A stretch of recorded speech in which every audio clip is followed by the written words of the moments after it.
point in your time in your life where it's the right time to do a great thing. If you're waiting for that perfect moment, that perfect timing, it's not going to happen. You know what you have to do? You have to create the perfect time and the perfect opportunity and the perfect situation. So that a lot of people become comfortable. They stop growing. They stop wanting anything. They become satisfied. People getting ready to go to jobs that they don't like. Jobs that are making them sick. You see, when you're not pursuing your goal, you are literally committing spiritual suicide. When you have some goal out here that you're stretching for and reaching for that takes you out of your comfort zone, you'll find out some talents and abilities you have that you didn't know you have. When the messenger of misery visits you, what are you going to do? What will keep you in the game? There are things that you think you'll never need to know, that you may only need to know one time in your life, but that could save your life because you had that knowledge. Unless you attempt to do something beyond that which you've already mastered, you will never grow. What is it that you looked at some point in time and you decided that you couldn't do it, that you talked yourself out of it? You're waiting on your next door neighbor to make it happen for you. It may not happen. If you're waiting on your mother or your father, they may be so ancient in their thinking that they don't understand this opportunity that you have. And if you're waiting on them, it may never get done. You don't beg average people to be phenomenal. You don't beg good people to be phenomenal. You just are phenomenal, and you will attract phenomenal. What reason can you remember that you can call on, that you can reach on, that can make you get back up? Find that reason. If you're not where you are, if you're not where you want to be, if you don't have what you want to have, if you're not where you think you should be at this particular place, it has nothing to do with the system, but it has everything to do with the fact that you're not making the sacrifice. I want you to make that dream become a reality, because if you don't, you will be working for somebody else to make their dreams become a reality.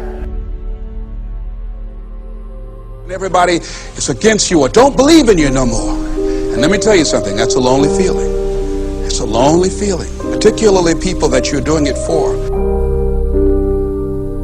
Most people take their greatness, take their ideas to the graveyard with them.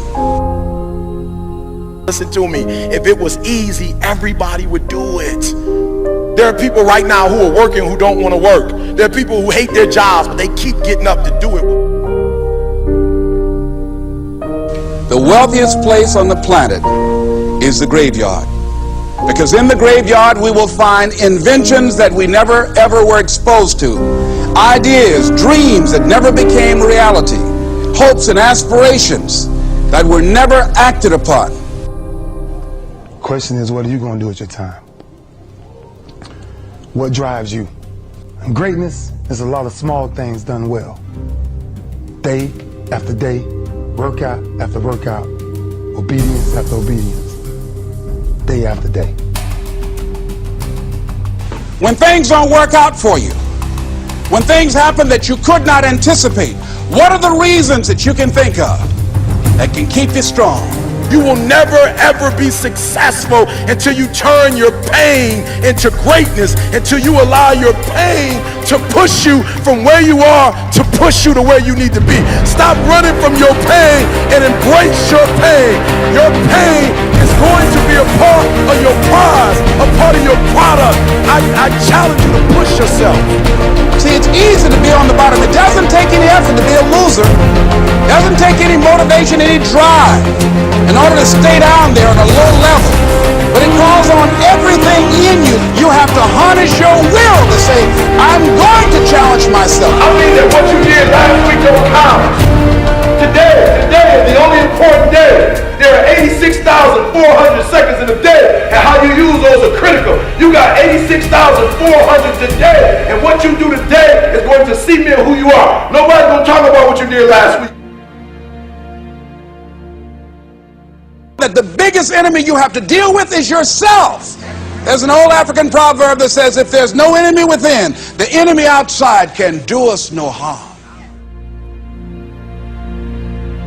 you have this opportunity of a lifetime. It means absolutely nothing if you don't take advantage of it in the lifetime of this opportunity. I got a saying that when life knocks you down, try and land on your back, because if you can look up, you can get up.